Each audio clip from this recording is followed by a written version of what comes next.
Nang makita ito, mabilis akong umiwas upang maiwasan ito. Ang babaeng ito ay talagang walang awa. At sinamantala rin ni Ate Rui ang pagkakataong ito upang tumakas sa malayo. Nang makita ito, naisip ko sa sarili, walang ya, hindi ko siya pwedeng hayaan na makatakas.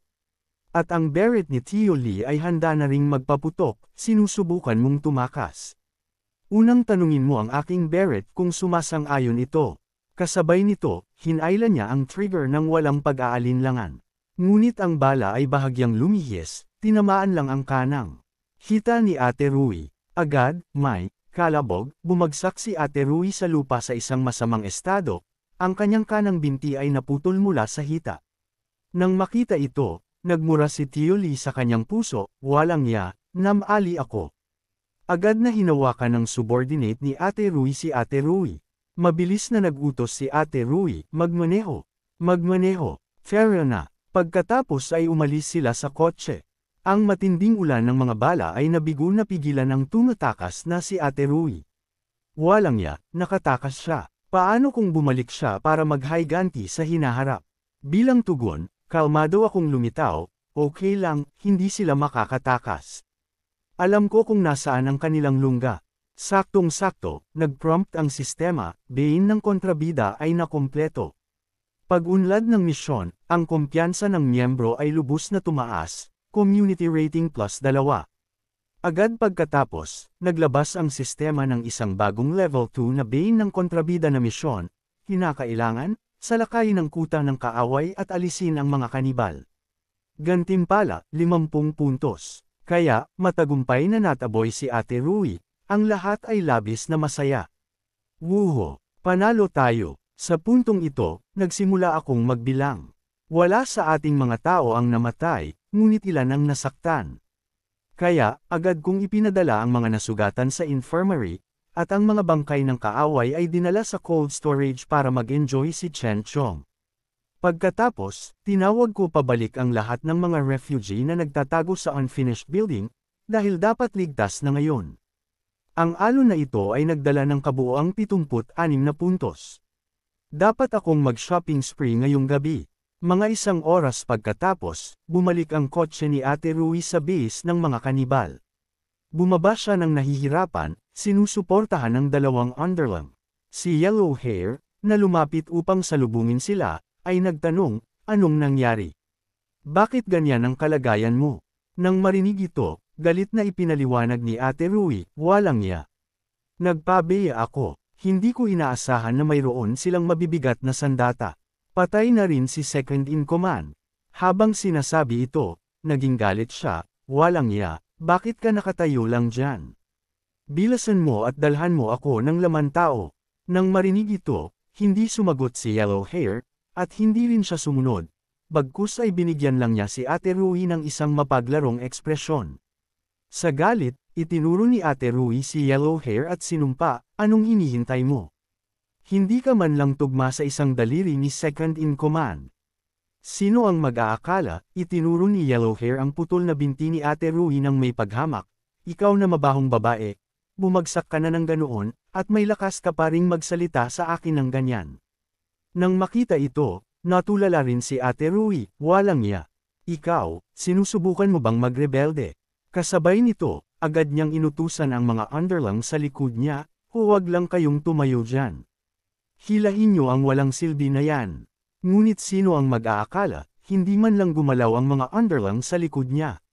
Bagkus, lahat sila ay nagpakita ng masasamang tingin sa kanya. Kahit gaano pa kasiga si Ate Rui, wala itong silbi. Sa sandaling ito, tinukso siya ni Yellow Hair ng may tagumpay, putol na ang binti mo ngayon, at patay na si second in command. Ako ang pinakamalakas sa base. Bukod pa rito, sawa na ang mga kapatid sa iyo. Kasabay nito, tumangala siya ng may paghamak at nagtanong, bakit hindi mo tanungin ang lahat, di ba? Sa sandaling ito, alam din ni Ate Rui na hindi siya magkakaroon ng magandang katapusan ngayon, ngunit ang pagmamataas ng isang malakas na tao ay hindi niya pinayagan na umatras, walang niya. Naglakas loob kang magrebelde, huwag mong isipin na hindi kita kayang harapin dahil sa ganito ako. Ngunit kahit gaano pa kahigpit ang pananalita ni Ate Rui, ang mga underling na iyon ay patuloy na lumalapit sa kanya. Hindi, ngunit, masayang itinataas ni Yellow Hair ang bakal na tubo sa kanyang kamay, hahaha. Ikaw na mabahong babae, may araw ka rin.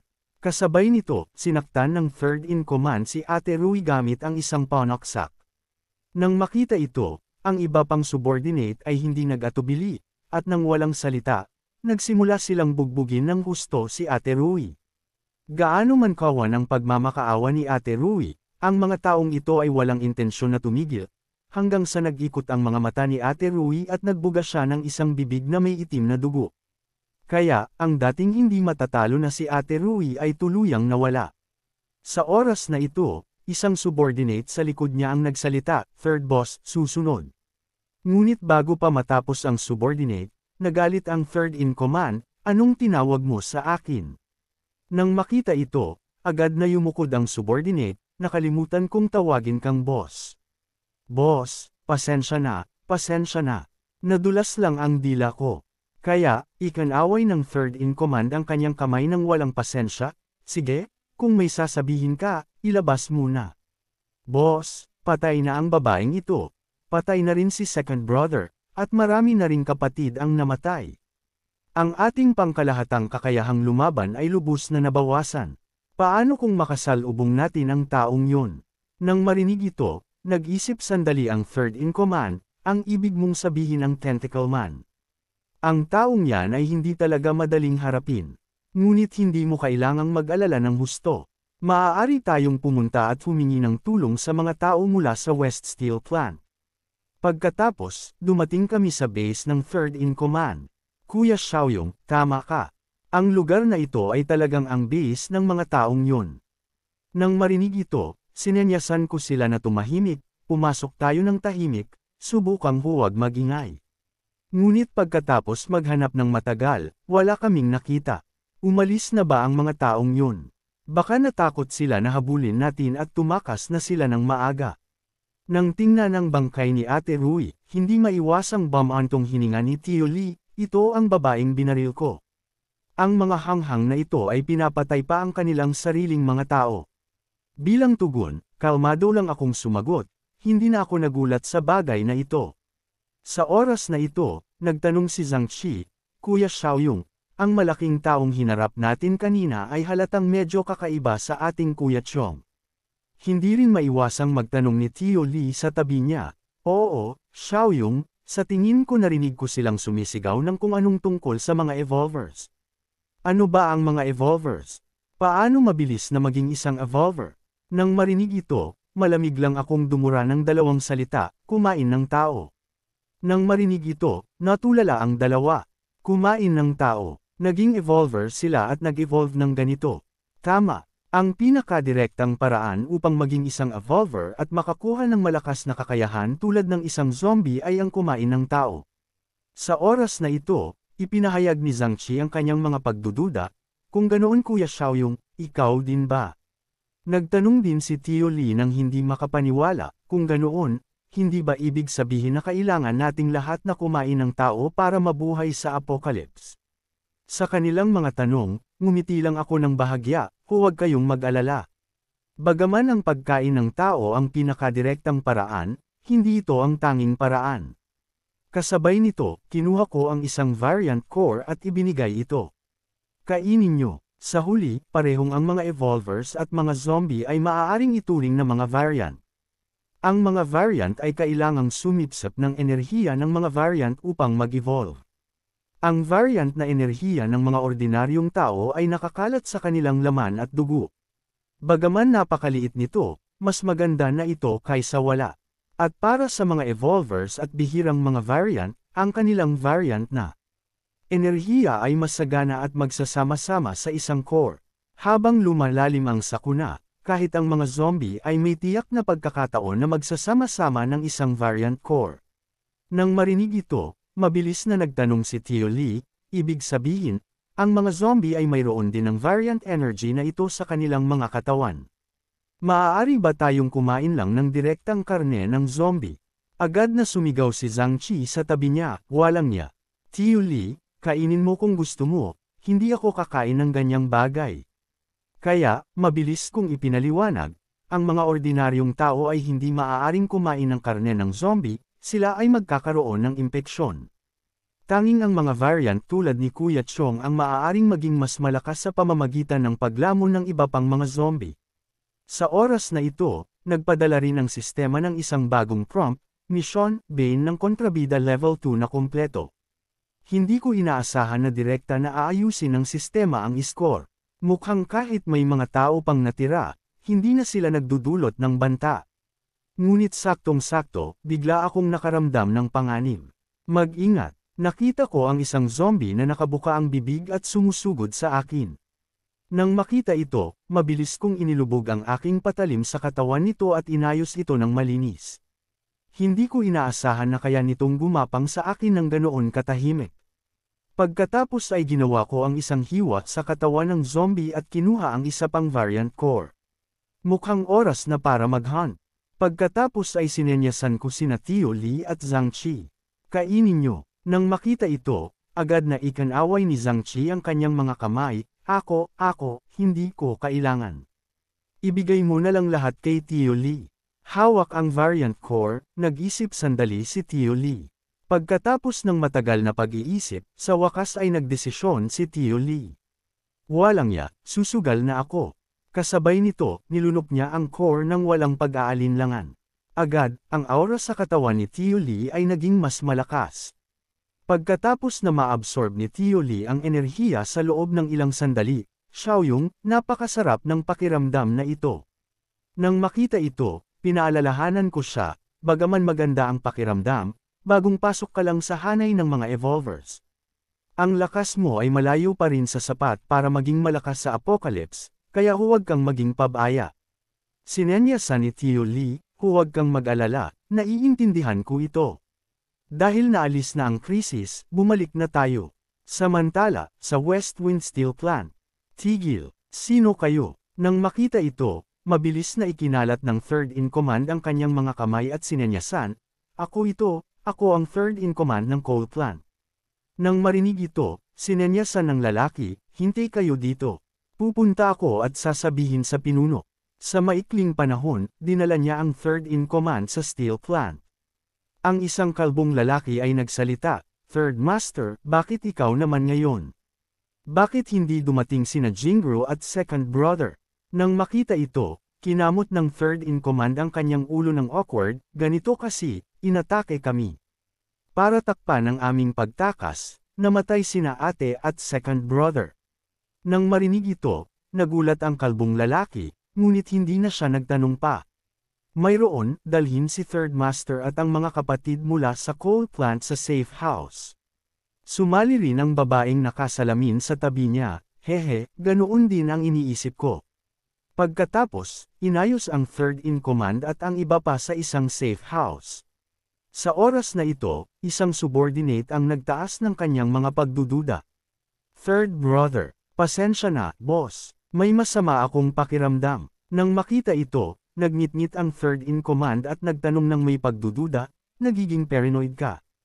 Anong masamang pakiramdam? Ilabas mo, boss, tingnan mo ang safe house na ito.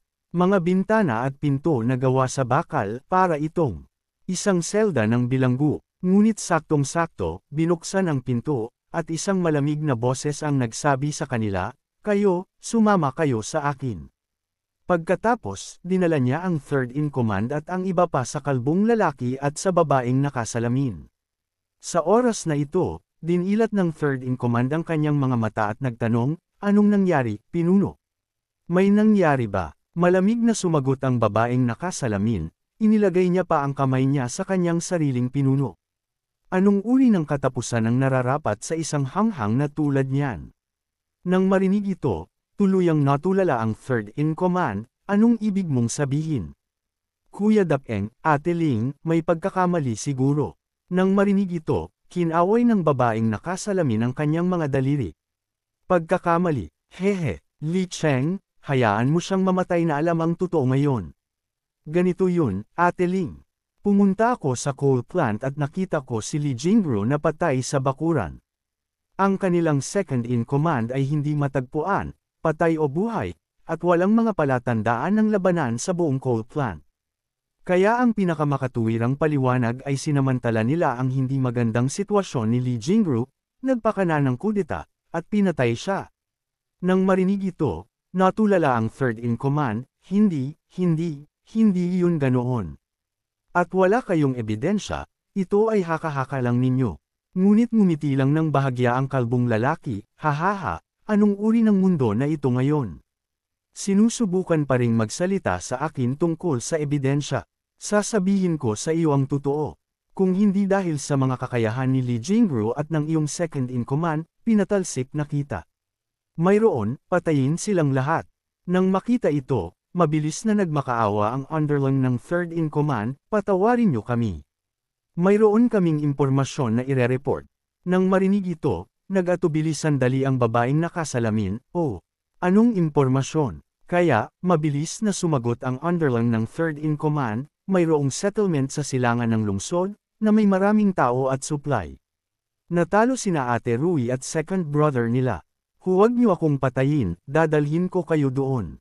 Ngunit ang babaeng nakasalamin ay patuloy na nagtanong ng malamig, kung ganoon, paano sila kumpara sa atin sa lakas? Halos pareho. Agad na napagtanto ng babaeng nakasalamin na ito ay talagang isang problema sa hinaharap. Sa oras na ito, ang underling ng third in command ay patuloy na nagpapaliwanag, hindi pa rin nila alam ang paraan upang maging isang evolver.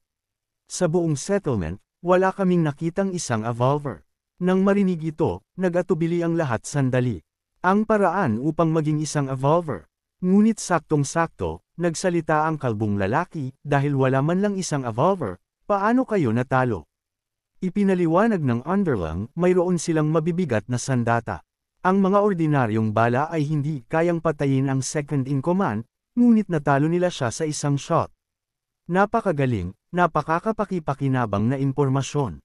Para sa inyo, mayroon, patayin silang lahat, huwag mag-iwan ng sinuman na buhay. Nang marinig ito, natulala ang third in command at ang kanyang mga underling. Hindi, nagbigay kami ng impormasyon. Ate Ling, hindi mo ito pwedeng gawin. Patawarin niyo kami, kuya. Patawarin niyo kami. Ngunit ang kamatayan lang ang naghihintay sa third in command at sa iba pa. Nagsalita ang kalbong lalaki, anong gagawin natin? Ang antas ng banta na ito ay dapat naalisin sa lalong madaling panahon. Ngunit sabi ng babaeng nakasalamin, ang kabilang panig ay may mabibigat na sandata. Medyo masyadong mapanganib na pumunta ngayon. Palakasin muna natin ang ating evolution level, pagkatapos ay mas ligtas na silang paksain.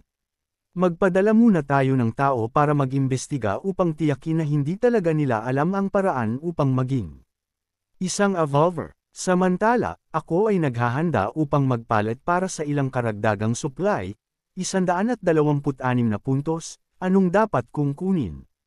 Sugar, oil, at protein supply crate, 5 puntos.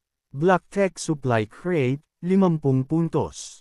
Manual refresh isang beses para sa 4 na puntos. Ito ay isa pang level 2 na Black Tech supply crate. Napakaganda talaga ng swerte, kaya pinili kong magpalit para sa sugar, oil, at protein supply crate ng walang pag-aalinlangan. Congratulations sa iyong matagumpay na palitan, 50 puntos na ibinawas, kasalukuyang natitirang puntos, 71. Congratulations! Nakuha mo 500 kilo ng 00 Shops Lotus Root Starch, 200 kilo ng Cocoa Butter Substitute Good Daddy Pie, 150 liters ng Mixed Edible Oil. Level 2 Black Tech Supply Crate binuksan, gantimpala nakuha, Physical Enhancement Potion plus 20. Kaya, ininom ko ang potion ng walang salita. Agad, isang gintong ilaw ang pumuno sa buong silid. Ngunit saktong-sakto, may kumatok sa pinto. Pumasok si Shanshan at agad na nag-report sa akin, Kuya Xiaoyong, nakahuli kami ng isang kaina-hinalang tao. Nang makita ito, nagpasya akong pumunta at tingnan. Marahil ay may kaugnayan ito sa mga tao mula sa coal plant. Hindi ako kaaway ninyo, pumunta kayo at kunin ang boss ninyo. Mabilis akong lumapit, hinahanap mo ako. Nang marinig ito, ngumiti ang lalaki at sinabi, ikaw ang boss dito. Maaari bang malaman ang pangalan mo? Jiang Xiaoyong. Kung may sasabihin ka, sabihin mo na lang. Ah, Kuya Yong pala. Magpakilala ako. Ang pangalan ko ay Shu Aksang. Isa akong survivor mula sa Westwind Steel Plant. Nang marinig ang West Steel, kumunat ang noo ni Tio Song. Mga tao mula sa West Steel. Nang makita ito, mabilis akong nagtanong, anong nangyari, Tio Song? Alam mo ba ang lugar na yan? Nang marinig ito, ipinaliwanag sa akin ni Tio Song, ang West Steel ay nasa timog kanluran ng South Suburb. Ito ang pinakamalaking steel plant sa lugar na ito. Mukhang naging isang settlement tulad ng South Suburb Coal Plant. Ang West Steel ay 3 kilometro ang layo mula sa coal plant. Kaya, tiningnan ko si Shu Aksang nang may pagdududa. Napakalayo niyan, anong ginagawa mo dito? Nang makita ito, nagmamadaling ipinaliwanag ni Shu Aksang, ang mundo ay nasa gulo ngayon. Kami mga survivors ay kailangang magkasama, di ba, Kuya Yong? Ganito yun, Kuya Yong. Ipinadala ako ng aming boss para maghanap ng maraming survivors at settlements hanggat maaari, at dalhin sila pabalik kung maaari. Ngunit saktong-sakto, biglang nagsalita si Four Eyes sa tabi niya. Kuya Xiaoyong, huwag kang makinig sa kalokohan niya. Palihim siyang gumala ng ilang beses. Ito ang mapa ng ating base na iginuhit niya.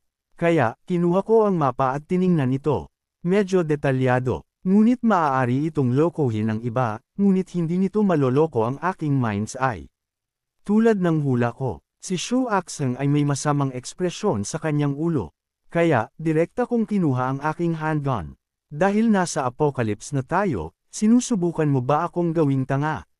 Kung hindi mo sasabihin ang totoo, babasagin ko ang utak mo ngayon din. Nang makita ito, agad na lumunok si Shu Aksang ng isang bibig na laway. Kuya Yong, totoo yan. Ginagawa lang namin ito para magkaroon ng backup plan. Hindi ka pwedeng maging masyadong maingat, di ba, Kuya Yong? Kaya, tiningnan ko si Zhang Qi sa tabi ko at nagtanong, alam ba niya tungkol kay Kuya Chong?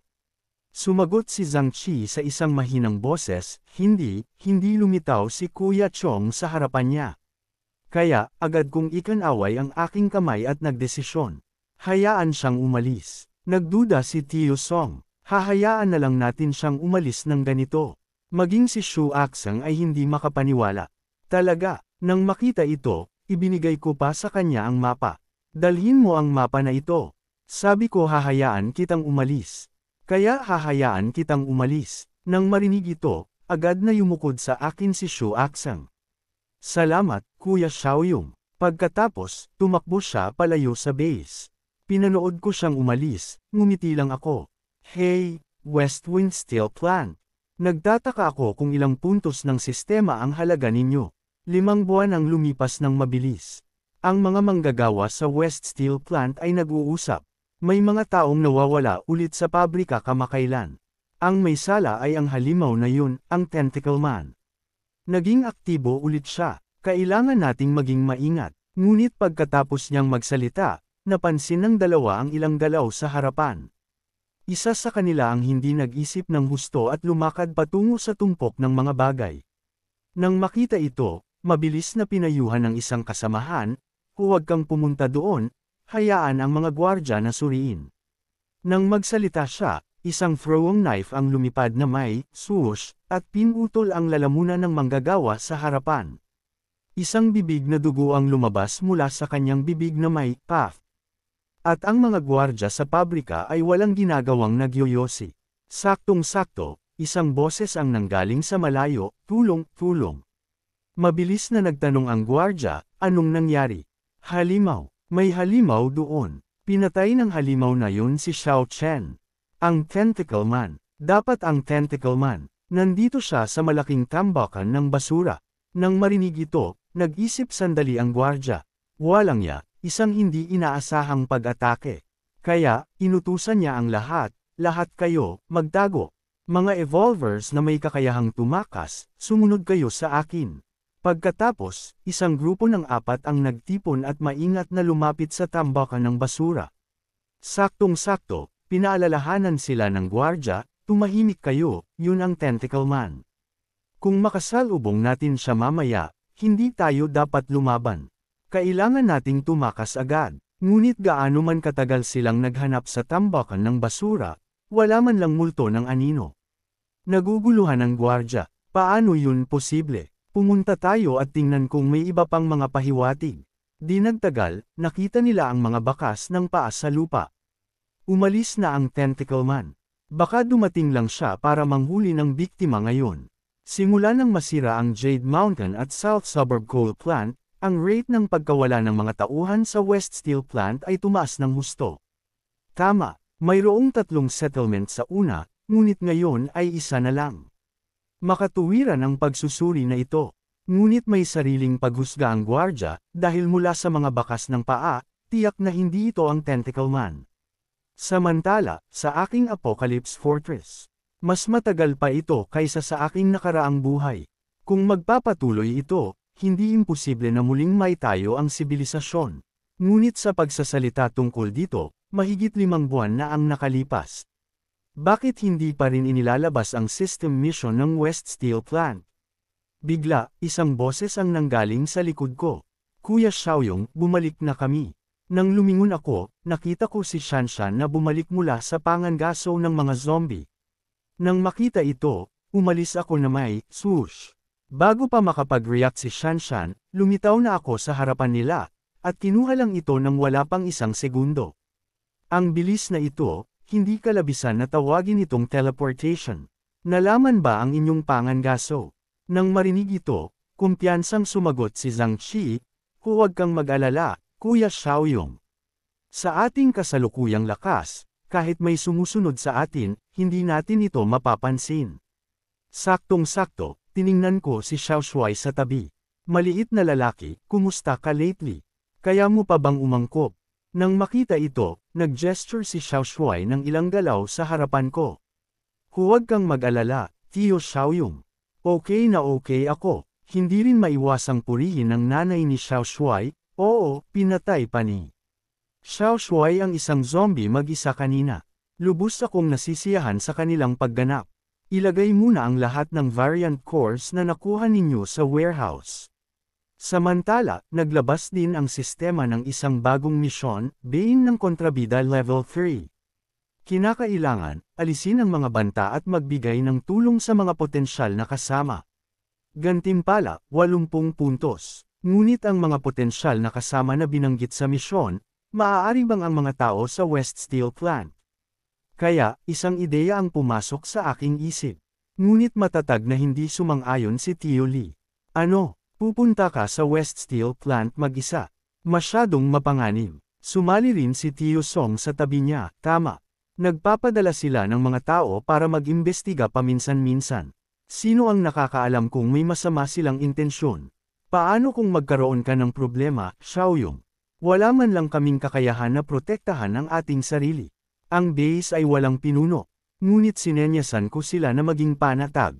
Dahil sa aking kasalukuyang lakas, kahit si Kuya Chong ay hindi ako masaktan, lalo na ang mga taong yun. At pupunta ako sa oras na ito upang kumpirmahin kung ang kabilang panig ay kaibigan o kaaway. Kaya, sa susunod na ilang araw, kailangan kong istorbohin kayo sa mga bagay-bagay sa fortress. Habang umaalis siya, paulit-ulit na pinaalalahanan siya ni Tio Sheng, huwag kang mag-alala tungkol sa fortress. Ikaw ang kailangang mag-ingat. Ang ating settlement ay hindi maaaring mawala ka, Xiaoyong.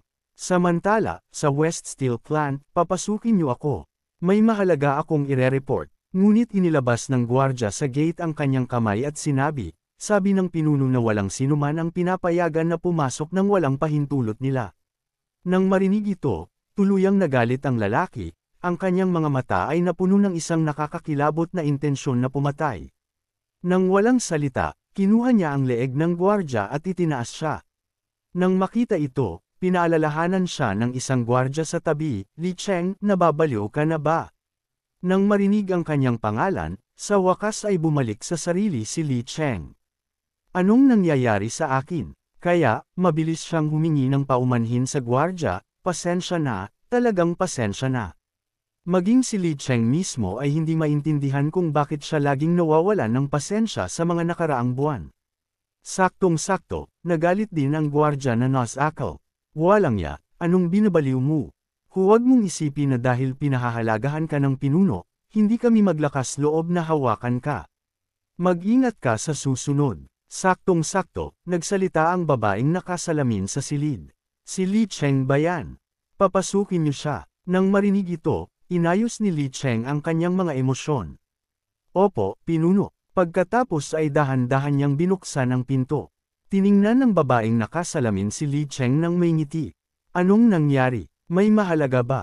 Kaya, mabilis na nag-report si Li Cheng sa babaeng nakasalamin, tungkol sa tentacle man na pumunta sa atin para manghuli.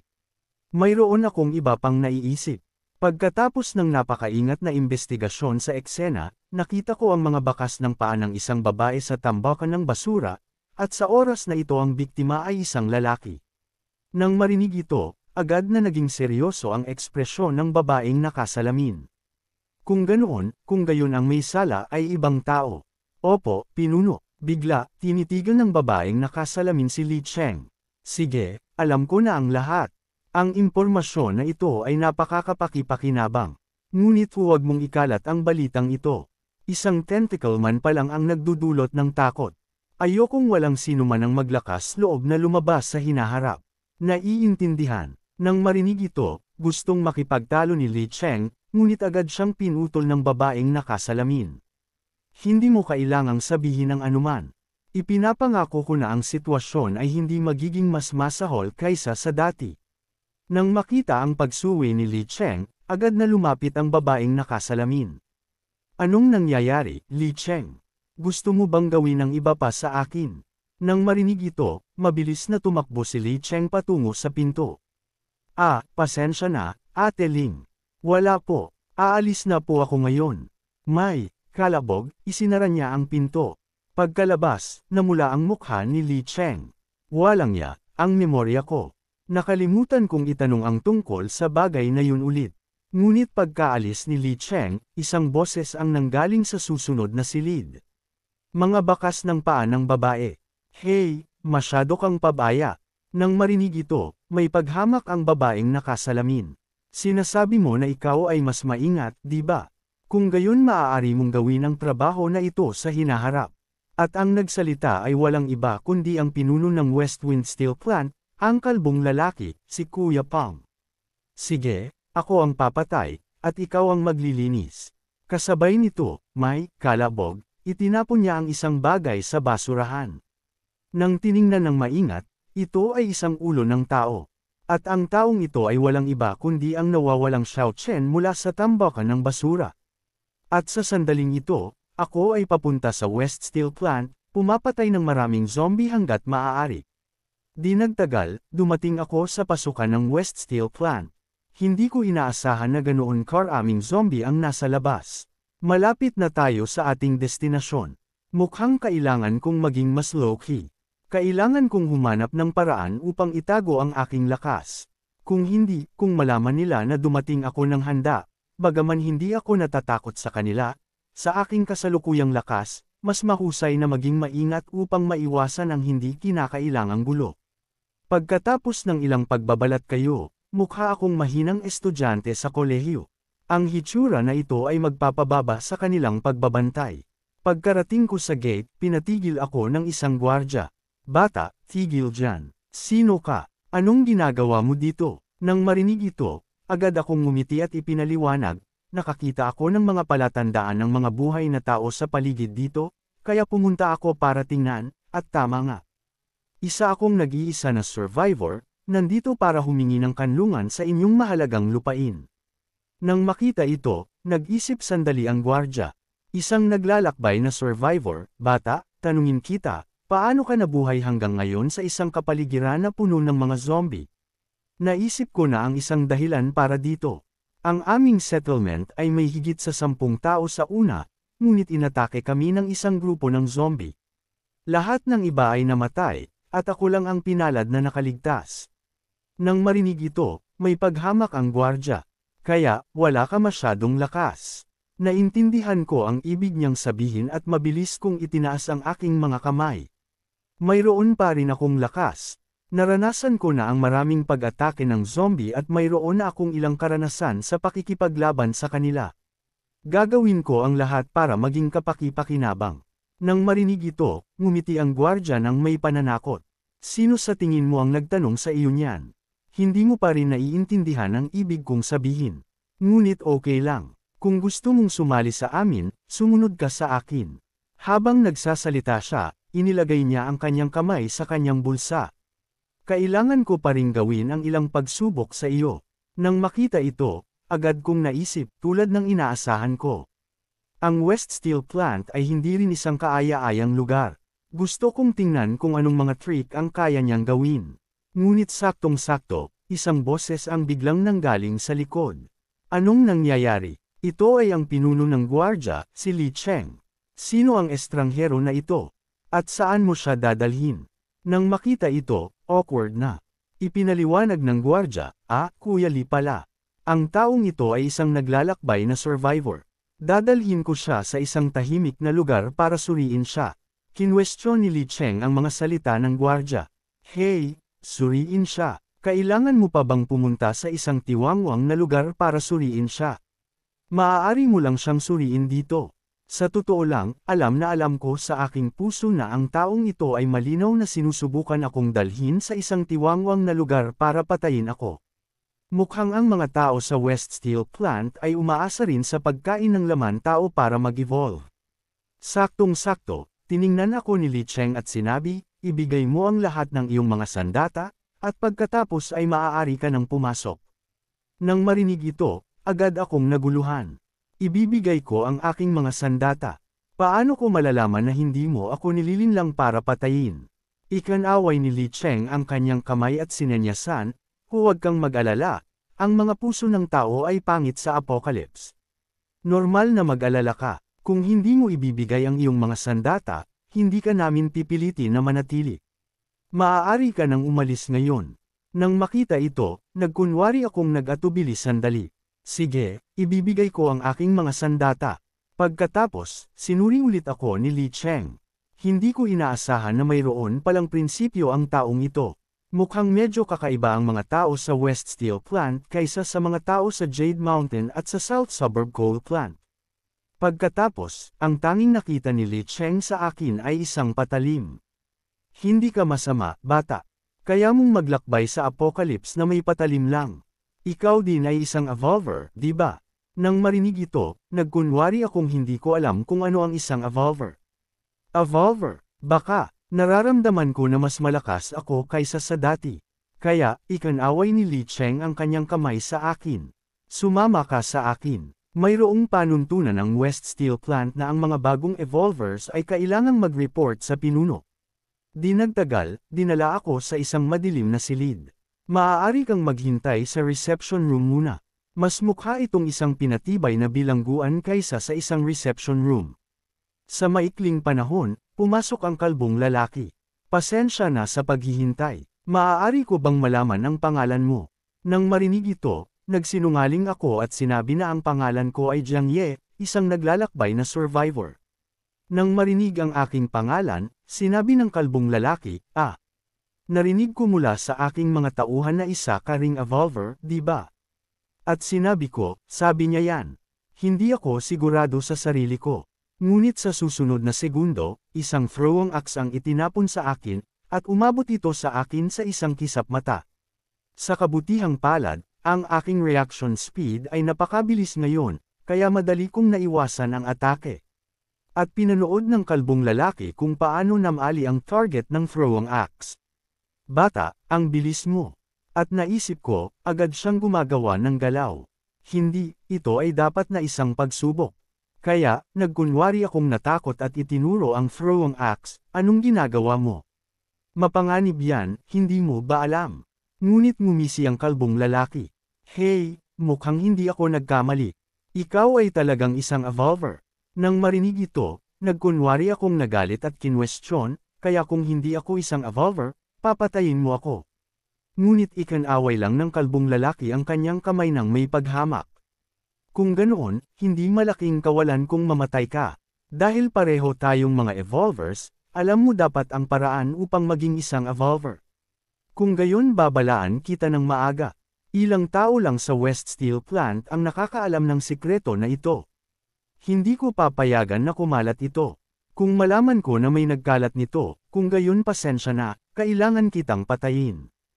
Nang magsalita siya, sumugod siya sa akin at kinuha ang aking lalamunan. Bata, naiintindihan mo ba? Magandang bagay na ginamit ng kalbong lalaki ang kanyang mga kuko upang takutin ako. Kung ito ay isang kutsilyo o isang palakol, tiyak na lalaban ako. Ngunit kung papatayin ko siya ngayon, sino ang nakakaalam kung makukuha ko pa rin ang 80 puntos mula sa system mission? Saktong-sakto, patuloy na ngumiti ang kalbong lalaki. Ang bilis mo. Inilabas mo pa ang sandata mo. Inaamin ko na mayroon kang ilang kasanayan, bata, ngunit ang aking lakas ay hindi mo kayang isipin. Kaya huwag mong subukang hamanin ang aking prinsipyo. Hindi ko susundin ang usapin ng pagdadala mo ng sandata. Pagkatapos, ikanaway niya ang kanyang kamay sa kanyang subordinate, dalhin si Mr. Jiang Ye upang maghugas ng mukha, magpalat ng damit, at pagkatapos ay dalhin siya sa meeting room para makita ako. Pagkatapos ay ipinakilala ng kalbong lalaki sa lahat, ito ay isang bagong miyembro na Evolver, Jiang Ye. Mula ngayon, siya ay magiging isa sa atin. Pagkatapos ay itinuro niya ang babaeng nakasalamin sa likod niya, Huang Ling, isa sa mga pinuno dito, tulad ko. Ang iba pang dalawa ay ang mga cadre ng settlement, sina Li Cheng at Huang Bin. Saktong-sakto, inayos ng babaeng nakasalamin si Huang Bin, ang Jiang Ye na ito ay nasa ilalim ng iyong utos mula ngayon. Siguraduhin na walang magiging problema. Pagkatapos ay inutusan niya ako, bata, swerte ka. Natagpuan mo ang pinakamalakas na settlement sa lugar na ito. Mula ngayon, hindi mo na kailangang mag-alala tungkol sa kaligtasan. Gayunpaman, kung gusto mong kumain ng maayos dito, kailangan mong patunayan na kapaki-pakinabang ka. Nang marinig ito, agad akong nagsabi ng susundin ko ang mga plano ng pinuno. Saktong-sakto, tinapik ni Huang Bin ang aking balikat. Ang turn natin na magpatrol ngayon. Jiang Ye, sumama ka sa akin. Qiang, Xing, tara na. Magpatrol tayo ng magkasama. Nang makita ako, naguluhan ang dating gwardya. Paano napunta ang bata na ito sa ilalim ng iyong utos? Nang marinig ito, sinabi ni Huang Bin, paano ko malalaman? Alam niya ang lahat, kaya maaari lang siyang magtrabaho sa ating grupo. Ngunit si Xing sa tabi niya ay labis na naguguluhan. Ang taong ito ay mukhang pamilyar. Parang nakita ko na siya sa isang lugar. Saktong-sakto, malamig na pinaalalahanan ni Huang Bin, bata, hindi sinabi sa iyo ni Kuya Dapang ang mga detalye ng settlement na ito, di ba? Nang marinig ito, sinabi ko, hindi. Binalaan niya lang ako na panatilihin ang sekreto ng pagiging isang evolver. Tama yan, sa settlement, ang mga nakakaalam lang ng sekreto ng pagkain ng laman tao ay si Kuya Dapang at ang kapatid ko. Kami apat lang ang nakakaalam. Si Xing ay pinsan ni Kuya Dapang, at si Fakiang ay pamangkin namin ni Huang Ling. Kami ay lahat ng sarili naming mga tao, kaya ang sekreto ay maaari lang lumabas sa bibig mo. Naiintindihan mo ba ang sitwasyon mo? Ang Shuakseng na ito, hindi ba siya ang taong nahuli ni Zhang Qi kanina? Ngunit ang pinaka-naguguluhan sa akin, nasaan ang iba pang cadre? Nang marinig ito, sinabi ni Huang Bin, ang pangalan niya ay Li Cheng. Bagaman mayroon siyang magandang kakayahan at napakalakas, isang tagalabas siya. Ang sikreto ng pagkain ng laman tao ay hindi dapat na malaman niya. Naiintindihan. Kung hindi, hindi kayong dalawa makakaligtas sa araw. Nang marinig ito, sinabi ko, mukhang ang Li Cheng na ito ay talagang napakatalino at kailangang sugpuin sa pamamagitan ng mga mapagkukunan, kung hindi ang dalawang pinuno ay marahil hindi makatapat sa kanya. Pagkatapos maglakad ng sandali, sinabi ni Huang Bin, nandito na tayo. Ang settlement sa harapan ay may halos 7 miyembro. Nagmamasid kami sa kanila sa loob ng 3 o 4 na araw. Wala dapat na mga evolvers sa kanila. Nang marinig ito, agad akong nagtanong. Mangangaso ba tayo sa kanila? Nang marinig ito, ikanaway ni Huang Bin ang kanyang kamay. Hindi kami kasing barbaro tulad ng iniisip mo. Itataas namin sila tulad ng mga hayop sa bukid. Bata, isa ka rin sa mga evolvers. Kailangan mong baguhin ang iyong pag-iisip sa lalong madaling panahon. Huwag kang maging tulad ng matigas na ulong Li Cheng. Sa totoo lang, kaming mga evolvers at mga ordinaryong tao ay hindi na parehong uri. Kami ngayon ay nasa tuktok ng food chain. Kaya ganoon pala. Kaya ibabalik mo sila sa settlement para palakihin, para lang katayin at kainin sa huli, tama? Sabi ni Huang Bin, hindi kailangan. Kukuha lang kami ng 5 o 6 sa kanila at aayusin ang iba pa sa mismong lugar. Kasabay nito, ikanaway niya ang kanyang kamay sa akin. Bata, manood ka lang at matuto. At ang mga taong iyon ay nagpipinta ng mga pader. Phew, malapit na itong matapos. Nakakapagod talaga. Saktong-sakto, itinuro ng pinuno ang malayo. Tingnan nyo, hindi maganda. Ito ay isang grupo ng zombie. Lahat, maghanda na lumaban. Ngunit, paanong ang isang grupo ng zombie ay aatake ng walang babala? At napakarami sa kanila. Tapos na tayo. Di nagtagal, sumugod ang mga zombie sa grupo at nagsimulang kagatin sila. Nang makita ito, ilang tao ang mabilis na kumuha ng kanilang mga sandata. Huwag na kayong lumapit pa. Babarilan ko kayo. Ngunit di nagtagal, may ilang miyembro ng grupo ang namatay sa kamay ng mga zombie. Hindi, masyado silang marami. Saktong-sakto, nagtanong ako ng may pagkalito. Ang pag-akit ba ng mga zombie para umatake ang tinatawag ninyong magandang paraan? Sabi ni Huang Bin, syempre. Limitado ang supply ng settlement, kaya hindi namin kayang magbigay ng lugar para sa mas maraming bibig ng walang hanggan. Bukod pa rito, kung higit sa 100 tao ang papasok ng sabay-sabay at bubuo ng isang maliit na paksayon, hindi ito maganda sa pamamahala. Sige, oras na para lumitaw tayo. Tulad ng isang dalagita na malapit ng patayin ng isang zombie. Hindi. Tulong. Ngunit sa kritikal na sandaling iyon, isang ilaw ng espada ang direktang pumutol sa lalamunan ng zombie, at ang ulo nito ay nahulog sa harapan ng dalagita na may kalabog. Pagkatapos, inabot ni Huang Bin ang kanyang kamay sa dalagita. Okay lang, bumangon ka. Saktong-sakto, ilang tao ang nagtanong, sino kayo?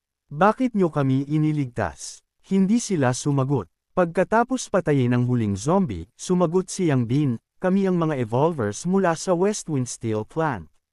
Nandito kami para iligtas ang mga kalapit na survivors. Sige, ligtas na kayong lahat. Nang marinig ang evolvers, ilang tao ang naguluhan.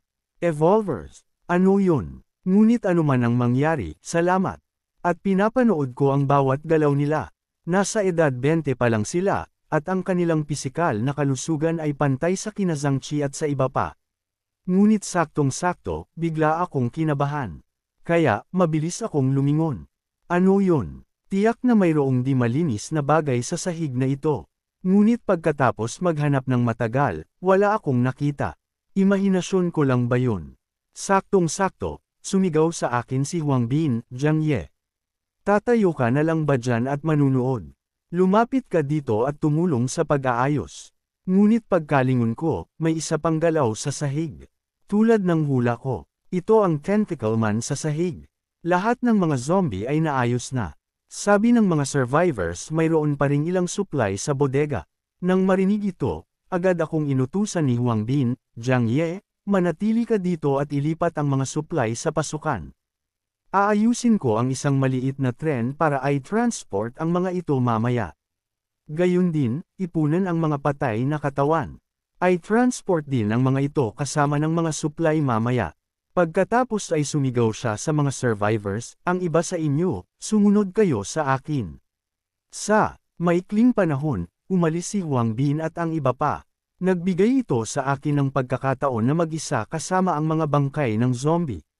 Kung gayon ang kanilang mga crystal cores ay magiging akin.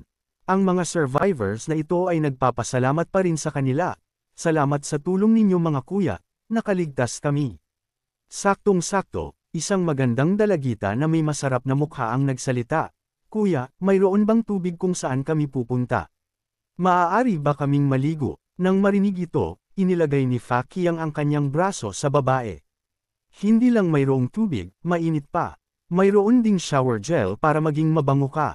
Ngunit kailangan mong magbigay ng kapalit, di ba? Sabi ng babae, anuman. Ngunit saktong-sakto, may swoosh. Nang makita ito, agad na naguluhan si A Xing. Agad na nagtanong si Huang Bin sa tabi niya, anong nangyari?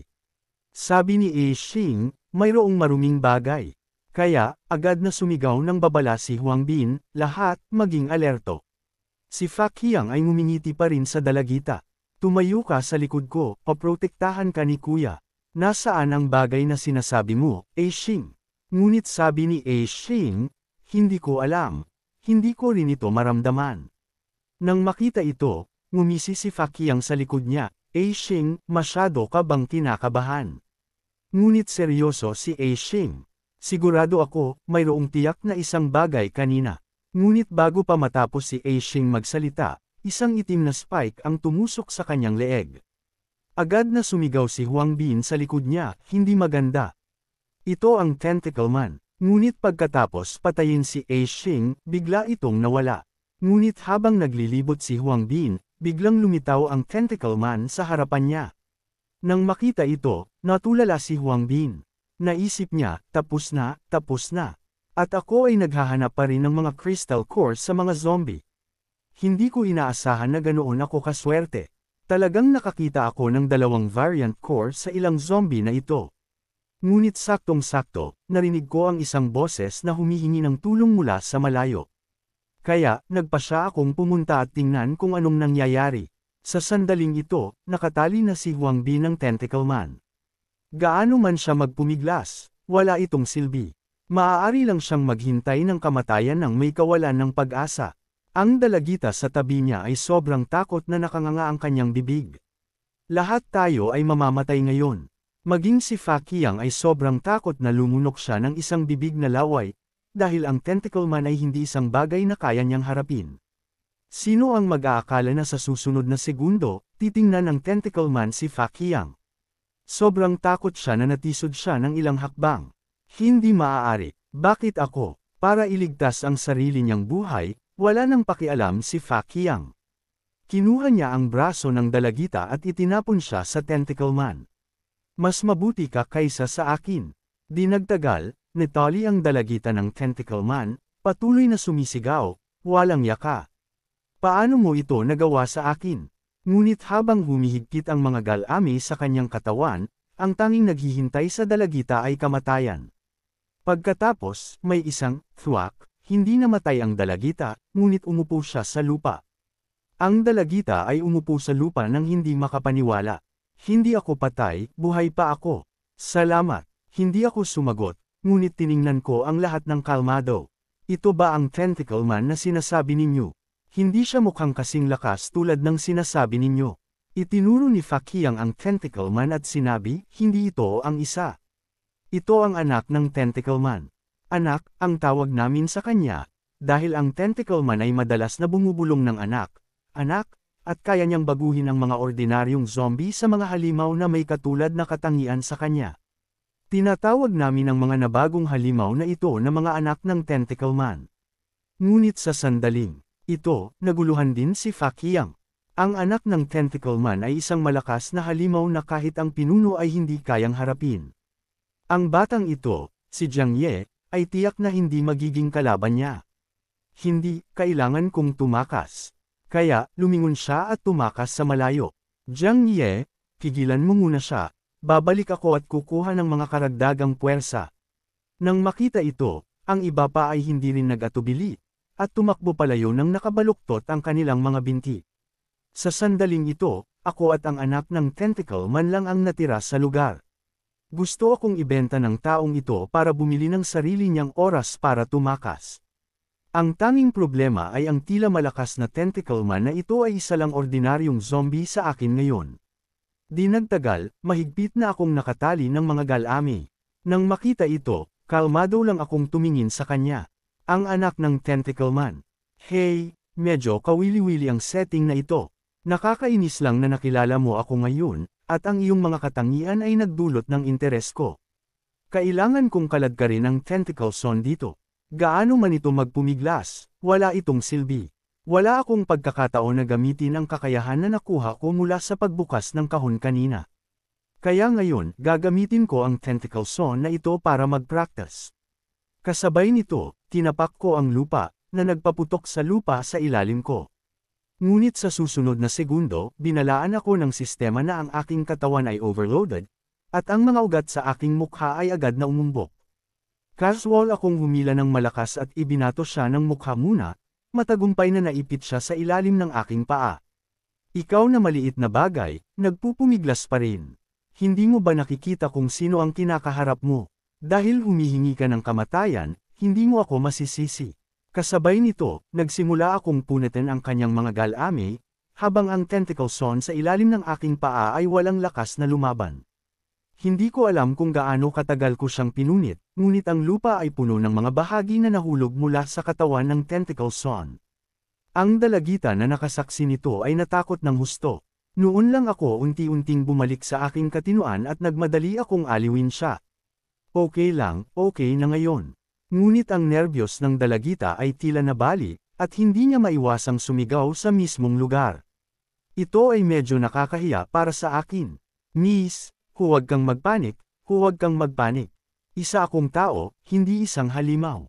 Samantala, si Fakiyang at ang iba pa ay nakapasok sa West Steel Plant. Pinuno, masama ang balita. May nangyari. Di nagtagal, lumabas ang kalbong lalaki at ang babaeng nakasalamin, hawak ang kanilang mga sandata. Anong nangyayari? Nasaan sina Abin at Ashing? Nang marinig ito, ipinaliwanag ni Fakiyang ng may panik. Ang tiyuhin ko at si Kuya Ashing, sila ay parehong pinatay ng tentacle son. Agad na nagtanong si Li Cheng, paano ang bagong dating, si Jiang Ye? Sumagot si Fakiyang, patay na rin siguro siya. Kaming tatlo ay hindi makatapat sa tentacle son na iyon. Sa mga salitang ito, agad na nawalan ng kontrol sa kanyang mga emosyon ng kalbong lalaki at tinitigan ang dalawa ng may galit. Talagang dalawa kayong walang silbi. Lumabas kami para humanap ng pagkain para sa inyo, at bilang resulta, patay na sina Ashing at Abin. At may lakas pa kayong loob na bumalik. Pumunta kayo sa ilalim at samahan nina Abin at Ashing. Nang makita ito, agad na sumigaw ang babaeng nakasalamin sa tabi niya, Dapeng, kumalma ka. Ngunit sa susunod na segundo, lahat sila ay natulala. Isang bungkus ng putol na mga galame ang lumitaw sa harapan nila. Bago pa sila makapag-react, lumakad ako. Pinuno, bumalik na kami. Inayos ko na ang anak ng Tentacle Man.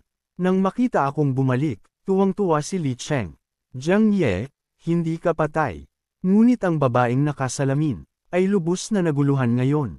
Ano ito? Ikan-away ko ang aking mga kamay at ipinaliwanag, hindi ba ito ang mga galami ng anak ng Tentacle Man?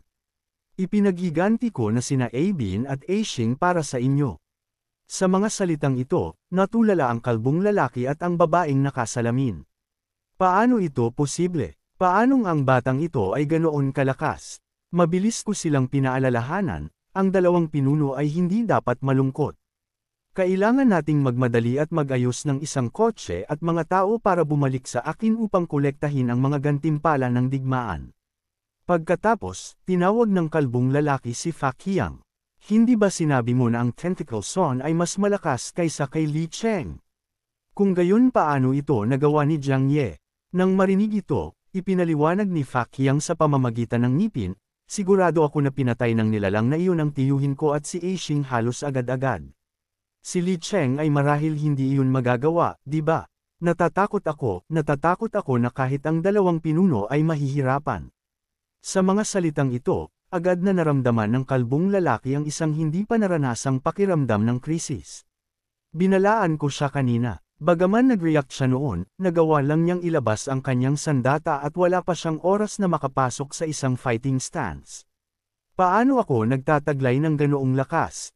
Saktong-sakto, biglang nagbigay ng hula ang babaeng nakasalamin, marahil ang tentacle son ay nagtagumpay sa isang sneak attack. Hindi ito maaaring maging kasing sobra tulad ng iniisip natin. Nagdagdag din ang kalbong lalaki, may punto ka. Ngunit anuman ang mangyari, hindi natin maaaring panatilihin ang Jiang Ye na ito. Paano kung isang araw ay makipagtulungan siya kay Li Cheng? Bigla, isang thump, na tunog ang nanggaling sa pinto. Nang makita ito, agad na gumawa ng isang shush na gesture ang babaeng nakasalamin. Pagkatingin sa likod, nakita nila na ang bisita ay walang iba kundi si Li Cheng. Kuya Dapeng, Ate Ling, tanggapin niyo ang aking pakikiramay. Ngunit kalmado lang na sumagot ang kalbong lalaki, ang tagal na sa apocalypse, hindi na kailangan ng mga formalidad. Pumunta na tayo sa punto. Nang marinig ito, agad na sinabi ni Li Cheng, ang lakas ng Jiang Ye na ito ay malamang na pantay sa akin. Sa tingin ko dapat natin siyang bigyan ng titulo ng isang opisyal. Ngunit ang suhestyon na ito ay agad na tinanggihan ng kalbong lalaki. Hindi, ang kanyang background. Ngunit bago pa niya matapos, pinutol siya ng babaeng nakasalamin. Ang Jiang Ye na ito ay talagang may lakas upang maging isang opisyal. Ngunit kailangan niya pa ring makamit ang ilang mga merito upang makumbinsi ang lahat. Sa mga salitang ito, agad na nagalit si Li Cheng. Ang pagpatay sa isang tentacle son sa sarili niyang lakas, hindi ba sapat na merito iyon? Ngunit sino ang mag-aakala na ang babaeng nakasalamin ay hindi matatakot sa presensya ni Li Cheng? Bagkus, isang masamang plano ang agad na nabuo sa kanyang isip.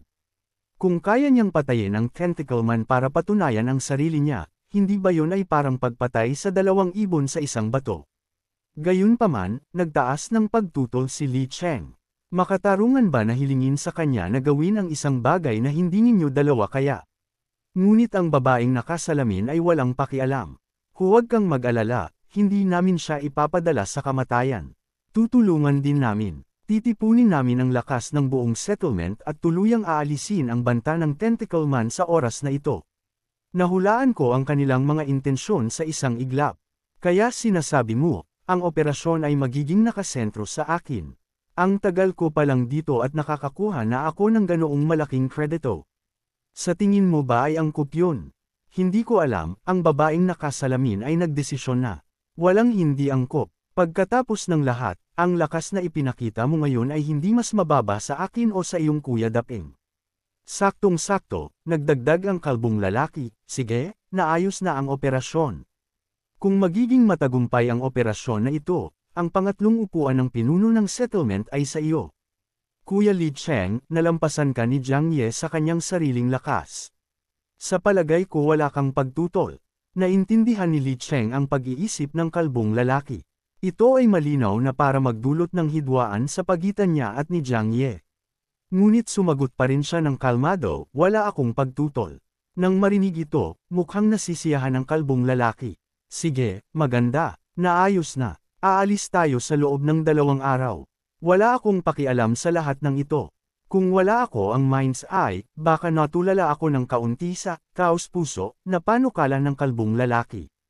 Nagsimula akong mag-deploy ng operasyon sa walkie-talkie. Tiyu Li, lahat kayo makinig. Sa susunod na araw sa umaga, sa country park na iyon sa timog na bahagi ng lungsod. Tatawagan mo si Kuya Chong at ang ilan sa aming pinakamalakas na tao upang magtago sa mga anino at maghintay ng aking mga utos. Oras na para tuluyang linisin ang banta sa timog ng lungsod ng minsan at para sa lahat.